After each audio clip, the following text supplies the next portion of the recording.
Welcome back to another episode of Day One. I'm your host, Chloe Cowens, and this show is where we go back to the beginning with creatives, leaders, and visionaries to unpack their journey. And today we're talking with author and speaker, preacher, pastor, all those days. I'm just kidding.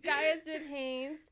Her journey was very interesting. You know, she's overcome a lot at a young age, and it's a story of faith, resilience, purpose, all those things. So thank you. Hi.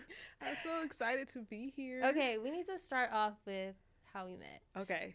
Or like the story of like how we found out, you know. Okay. You want me to explain it? Yes, okay. You go first. So basically we were taking like, what was it, women's studies class? Oh yeah, I hate and it was literally so boring. And randomly, it's an 8 a.m. class at that. Yeah, it was very early. For some reason, I didn't remember ever seeing Chloe in that class until the day we actually like met each other, which I feel like it was on purpose for us. Mm-hmm. We were literally sitting right next to each other too. Mm-hmm. And I think we didn't talk during class, did we? No, I didn't. It was too early to talk. Okay. It was like 8 o'clock. Okay. We really didn't talk though. I didn't talk to anybody. Okay, I was just making sure. But we started talking because, like, after that, I would go to breakfast in the dining hall. Yeah, I was just seeing if that day we were actually talking in class or was it in the dining hall? It was in the dining hall. Okay, yeah. So after class, our class was literally right across from, like, the dining hall or whatever, and I'm walking and I see Chloe directly in front of me. I see her directly in front of me, and I was like, maybe I should speak and say something because we're in the same class. We lived in the same building, too. Exactly, and I think we've always lived like right across from each other, like right down the hall from each other.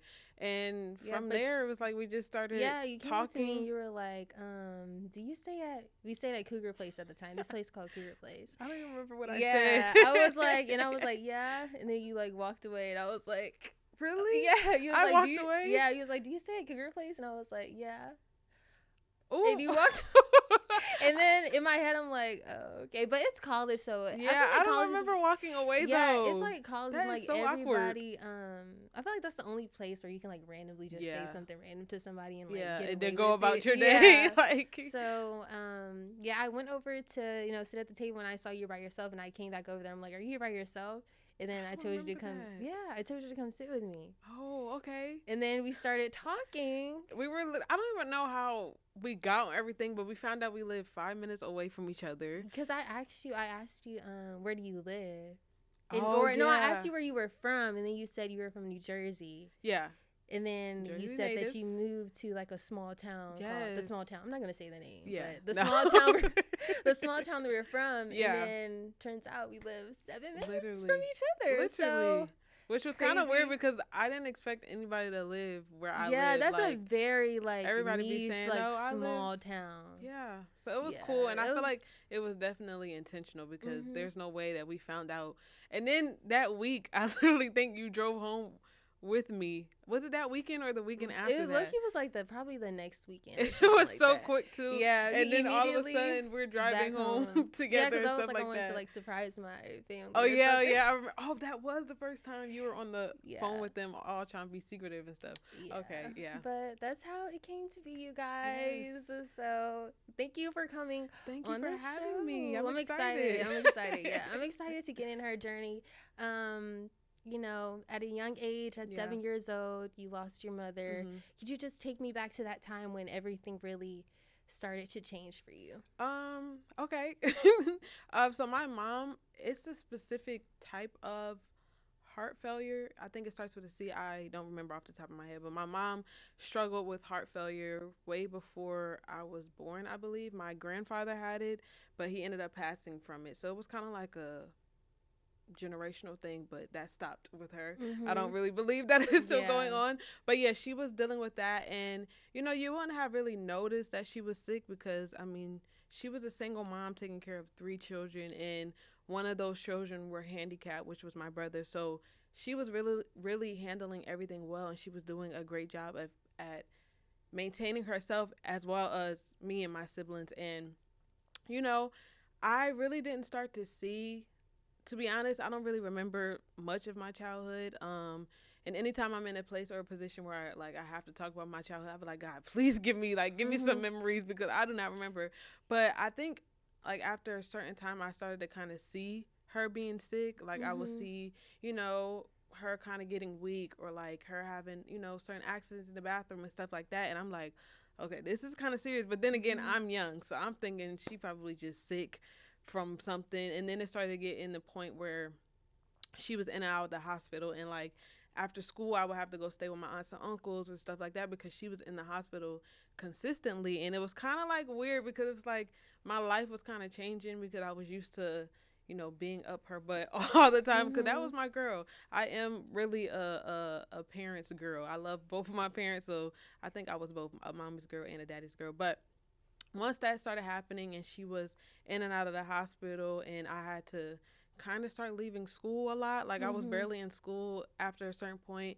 I think it was around 7 when I started to see it, but it was when I was 8 years old when she actually passed. Mhm. And I just remember the day that it happened. I remember leaving school early, and I think I went to my aunt's and uncle's house, and then we ended up having to go to the hospital. That's kind of what the routine was, Mhm. but Did I you didn't. think that was just like something normal? Like, did you ever think there's probably something wrong with my mom, or did you think like I mean, that? no, because again, I'm a kid and Mhm. I wasn't really around. Like, you know, families, like when it's actually something serious like that, they don't really want the kids to be around in conversations when that stuff is happening. So, no, I really didn't know. I mean, I didn't really know until after they were telling me like the stuff she was dealing with and stuff like that. But no, I didn't really know.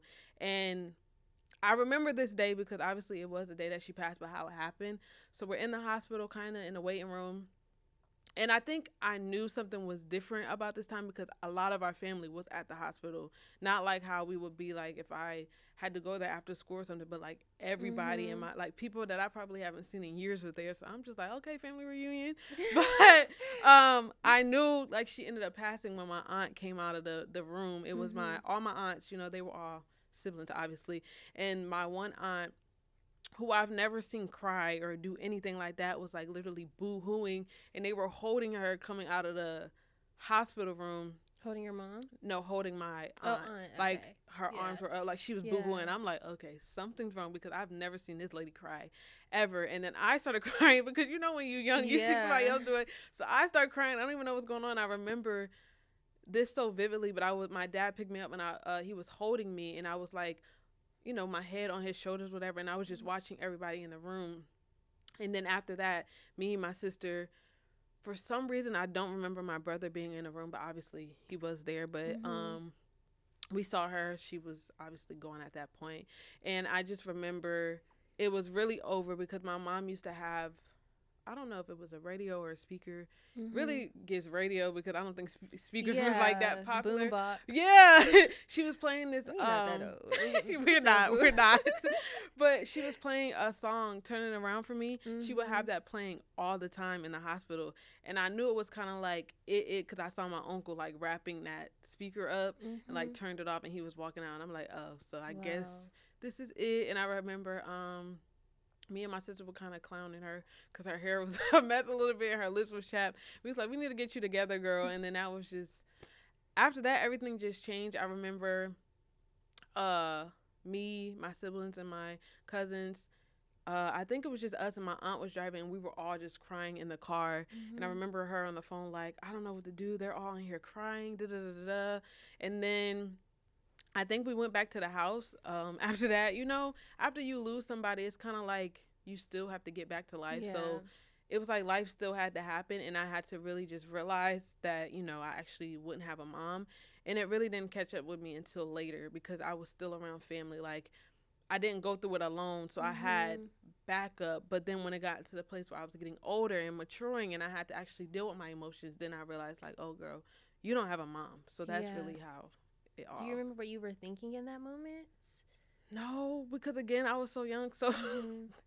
this sounds crazy, but I feel like I was just following what everybody else was doing. I feel like I So was you just was crying because crying everybody. because everybody else was crying. Like I knew she was gone, but it's like Yeah, I it's you didn't don't know realize like she's the like she's capacity. literally not Yeah. going to be here for the rest of my life. Like I didn't Mhm. really think about that, but you know, and then having my older siblings crying, so I'm like, oh, this is serious. Like I Mhm. got to cry too. So, I mean, I had the idea of what like Yeah. losing somebody was because I don't think I really I did lose my older brother before her, but we weren't close or anything, and I didn't really have that much of a memory. I did break down crying about him when she said it, but it wasn't like anything that I had to like heal from, if that makes sense. That kind of sounds bad, but yeah. so it was like when I lost my mom, it was kind of like, okay, now we So just at gotta what point was it actually like getting into your head? Were you actually processing like, wow, like my mom is gone? So actually, I don't know if it was 2016 or 2017, but it was around the time where I was actually living with my dad, and we were in the process of moving out of where he used to live and all that. So it was really just, I guess the reality set in, like, I'm really about to have to live with a man, like, and that I've never, really stayed with. I would visit my dad on weekends, but he was married at the time, so there was always a older woman or somebody as a mom figure always there, even when my mom was, alive. So going to a place where it was just me and him, and then my older sister ended up moving in, it was like, okay, like, this is it. Like, there's no more spending time on the weekends and going back to my mom. Like, this is really it. And then, actually being in school and seeing other people interact with their parents and all that kind of stuff, it kind of like started to settle in. And then I'm getting older and maturing, so it's like, okay, you have to deal with these emotions because you've been holding it in and you didn't really know what you were feeling, and now you're in a place of knowing and understanding, like, okay, I have to deal with this. So that's really how what it did you was. deal with those emotions? Because I know you said that your dad actually saw you processing everything and decided to put you in therapy. What about your emotions or the way you were processing made him want to put you in therapy? I wish I really remember like the exact pinpoint of that, but I just remember that I ended up getting like very quiet. Like, nobody really got a word out of me. And if you knew me when I was like little, obviously I had a lot of energy and I was always giggling, laughing, playing, da da da da da. And then all that kind of stopped. It was kind of like this. I don't want to be all deep, but it kind of like I was living outside of my body in a sense. Like this, like I was kind of lifeless, if that makes sense. And like I was crying every day, very sad, very moody. I definitely remember being moody. So I think that's what it was. Like my ups and downs. Like I would be fine one minute, then the next minute I'm crying, and it was just a lot of up and down. So I think that was the moment where my dad was like, okay, like something's wrong. And given that I didn't really live with my dad as soon after my mom passed, he obviously knew something was off because he's probably like, my daughter has never acted like this before. So And then how was the therapy? Was it something that was actually helping you, or was it just like, I got to go to this to I get will another always recommend therapy. I will always recommend that. Like, of course, in the beginning, it was like, dang, I actually have to talk to a stranger. Like, I didn't feel like doing anything. So having to go speak, I didn't even feel like going to school. So having to go speak to a stranger, I was like, this is dreading. But once I started to, actually talk and express and see that there's actually somebody that can actually like understand what it is that I'm feeling, that's outside of my family, that's outside of the people that I'm close to, it was like, okay, this is cool. And my therapist, I wish I remember her name, I don't, but she actually really helped me through the process of losing my mom and having to be growing up into a young lady and having to deal with not having a mom to teach me how to do those things or whatever, having to live with a man to teach me how to do that. And, that's just a different experience. Like, living with just your dad is a crazy experience. My older sister was around, but, she's older, she's grown. Yeah.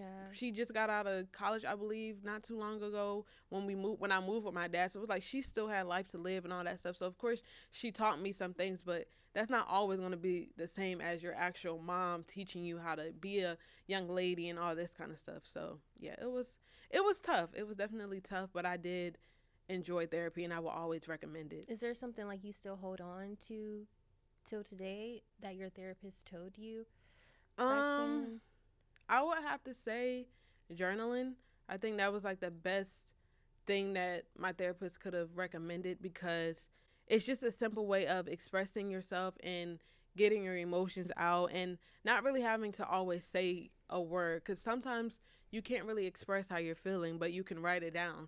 And I think that is one of the greatest things that my therapist could have taught me how to do, because I mean, yeah, you could write stuff down, but actually like expressing yourself in a notebook is helpful, because it's like praying. It's like when you pray, you can feel the weight being lifted off of you as soon Yeah. as you say amen. So as soon as I put that last period or exclamation mark or scribble, whatever it is on my journal, it feels good because it's like I finally was able to let out what I really couldn't express. Yeah, and another thing with journaling, like, I feel like not only could you just lay out what you're feeling, Mm-hmm. but it's cool to go back and see and Yes, read like your yes. growth. Like, dang, that's what I was going through at this point in time. Like, I think it's important to put the dates on there as Exactly, well. yeah. Journaling is super important. Yeah. I tend to go back in that moment or that season of my life when I was going through a lot, and it's just like, wow, look at what the Lord has brought me through, and to see the growth and to see how I'm able to express myself and all that stuff is so cool. So I do recommend therapy and journaling as well. So when you first started therapy, Yeah. 2 weeks later or a week, I'm not for sure how It was long. either, I believe it was the week after. Yeah, The week after your dad had passed away. Yeah. So could you take me to that moment? Like, what were you feeling then? Speechless, because it's Yeah. like, dang, like I literally just started going, to therapy for my mom, and then having to go back that, I believe I used to go to therapy on Mondays or Tuesdays, and having to go back and tell my therapist that, and I could kind of remember seeing her face. She was like shocked. Like, what in the world? How in the world can that happen? She probably thought I was pranking her, but I remember like she was shocked because it's like my dad was there with me starting therapy. Like, I wasn't by myself the whole time. Like, when you're doing therapy, they don't just leave you by yourself. They meet with you and your parent, and then by yourself, and then they meet with the parent separately. So he's had conversations with her and all that kind of stuff, and then having to go back and be like, hey, yeah, I lost both of my parents, so you're gonna have to help me through both. It was kind of like, what's going on? Like, why am I having to do this? So that's really how I felt in the moment. Very speechless, and it just upset me even more because it's like, dang, I'm already going through a process that I don't really know how to go through. Now I have to add more onto that, and it was just like, God, like, what's happening? What are you doing? So it was a lot. Did you still want to go to the therapist, or you just like, just leave it alone? I don't want to talk to anybody. I don't want to do anything. I don't want to write. I didn't want to do anything. I mean, I enjoyed, now, granted, I had just started going to therapy, but I enjoyed, having somebody to talk to. But at that point, I kind of went back to how I was. And not to say, like, I started changing the week of therapy or whatever, but it's like now more emotions are being added onto me. And I'm in my preteen, so you can already imagine what that is as a young lady, and then dealing with grief and loss and all that stuff. It was a lot, and I'm just like, I don't even want to be here anymore. So whatever you want to tell me, you can keep it. But I would even be in therapy and just be silent and just cry and let her talk and just tell her or allow her to tell me what to do or whatever, and then I would just leave. But I really didn't have a lot of words. I didn't have a lot of words for my family. I didn't have a lot of words for my friends. I really became very isolated to those around me and kind of shut down, just shut completely off. Like, I was quiet in the moves of, understanding the passing of my mother, but now with the passing of my dad, it was like, okay, like, I really just completely shut down. Yeah, I know. I could imagine that being a lot. Yes, and like you said, especially being young, and I know guys probably was being thrown at you, drinks, drugs. Not saying that you did any of that, but I know being that age and just having all that exposure, traumatic experience come at you at once. At what point did you start turning to God? Because I know that you contribute a lot to God with how you process things now and deal with things now. I would have to say, like, towards, like, so my dad passed in 2017, and then I ended up losing my other brother 6 months later.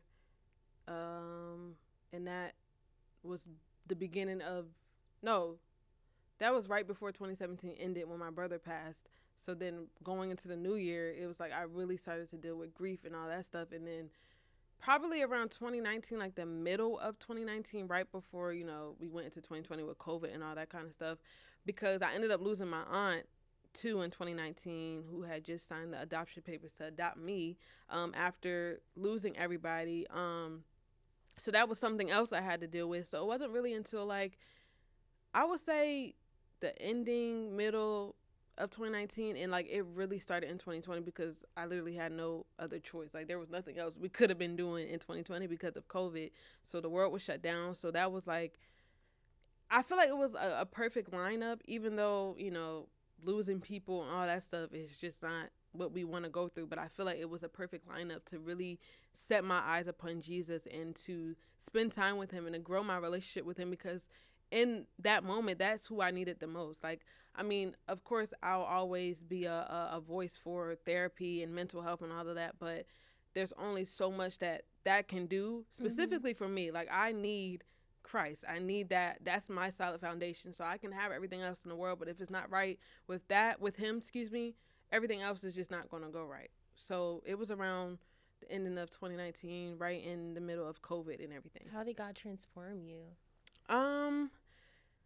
Humbling me and allowing me to, well, not even allowing me to, there were some decisions and things that I did, going through, dealing with grief, being around different crowds. I would start drinking and dealing with drinks and all this other kind of stuff. And it was in the moment where I actually am able to sit down.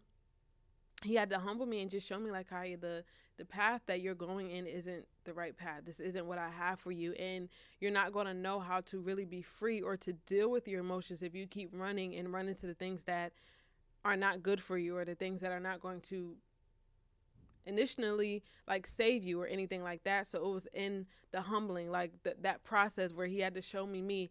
And though that wasn't just the end all be all, I became a perfect Christian or whatever the case may be, I still fell short even after that. But it was that was the starting point. Okay, you're showing me myself, and obviously there's no other way I can go. I can't rely on alcohol or my friends or my family or anything else, partying, whatever the case might have been. I can't rely on that because it's not helping me.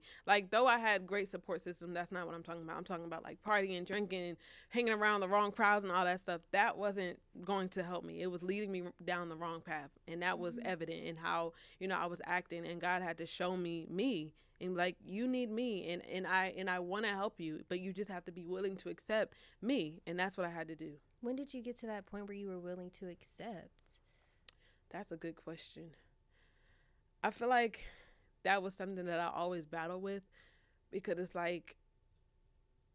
really understanding and grasping the knowledge and understanding of this is the life I have to live with losing both parents and not having brothers and losing my aunt and all that stuff. It was a constant mental battle. I was battling mentally each and every day. And it was around close to my senior year of high school. So 2020, that was my junior year. So it was a year after that. And I was okay, I really have to surrender my life to Christ, and I have to make him my standpoint and my focal point, because if not, then again, I'm going to continue to be struggling, and I'm not going to know how to get through this.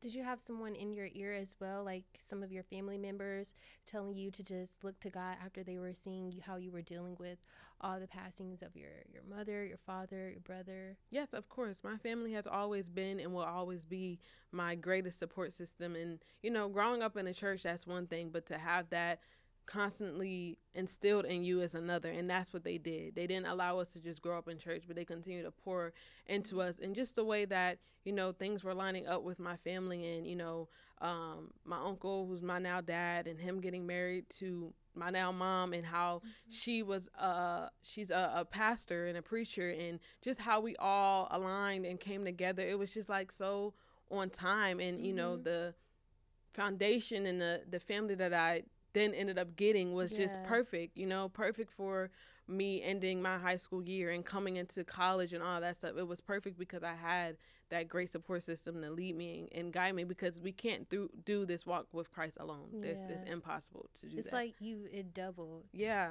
Because you do have a big family now. I do. I have. You guys, I did her mom's fast for the past 2 years. And yes. Yes, I do. It's crazy because now I have parents. I have more siblings. I have 8 siblings now. So it was just God doesn't allow us to go through stuff and just leave us He's alone. A redeemer. He is a restorer. He's a redeemer, restorer. He's going to send restoration, and that's exactly what he did. And I believe that I'm evident of that, and that God will restore everything that you lost. And it might not be in the way that we expect or the way that we imagine, but he's going to show up, and he did exactly that. And everything is going to make sense in the perfect end. timing, he did that. And sometimes we don't realize that until the aftermath. sometimes even in conversations, like the thing, like having a conversation now, I sometimes realize like, dang, God really did show up. He really was a restorer. He really is a redeemer. So it's just so cool to see how God works and how much he really cares for his children. Yes. He will never leave you. Nor forsake you. Nor forsake. That's Bible. That's Bible. That's in there, you guys. It is. So once you had got to that point where you surrendered to God, where you started to realize what you were going through that had it contributed to your purpose. Yeah. You decided to write a book. Yes. You guys. This is her book. In your book, you say, I'm going to read something. You say, I have a purpose for life. I have something that is not going to help others, but is going to heal them. Yeah. So what is your purpose? And when did you realize that was your purpose? That's such a good question.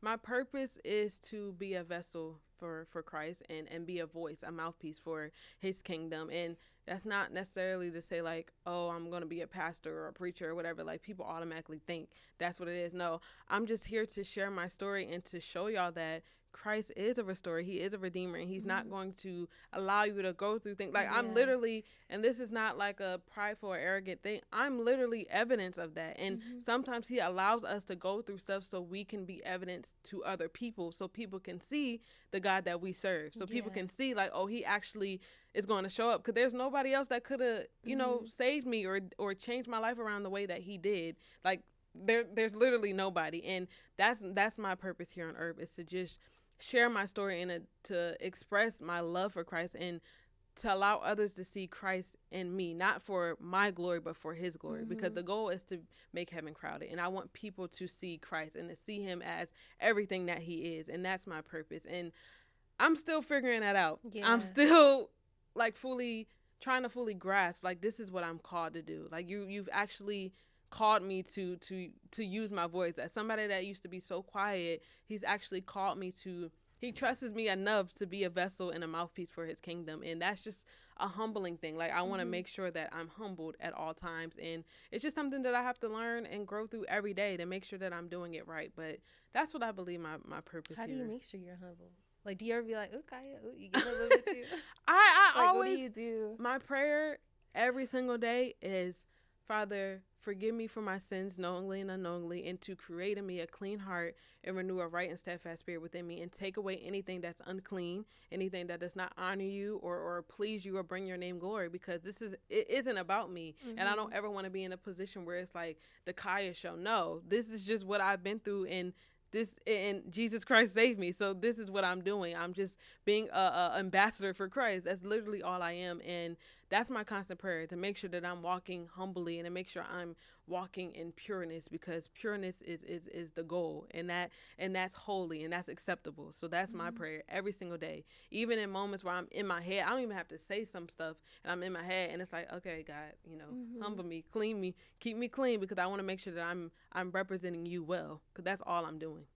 And you wrote your book when you were 16 years old. Yes, in 2020, I believe. So we're 21 years old now. Yes.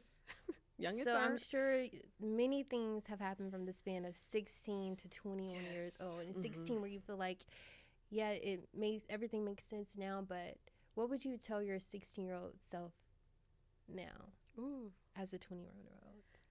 21-year-old. The only thing that I can say, which is so, I'm getting a little emotional. Don't cry, because if you cry, I'm going to cry, and I have concealer on. And Ew, why am I getting emotional? It's going to cry. Like I said in the beginning. Oh my God, you are going to cry. Yes, bro, that question got me a little bit. Like I said, in the beginning, my mom used to play that song, Turn It Around for me. And Stop. That's something. That's literally a song that I heard all the time. And I would tell my 16-year-old self, like, it's going to turn around. And even, oh, Lord. My bad. I'm good. You are.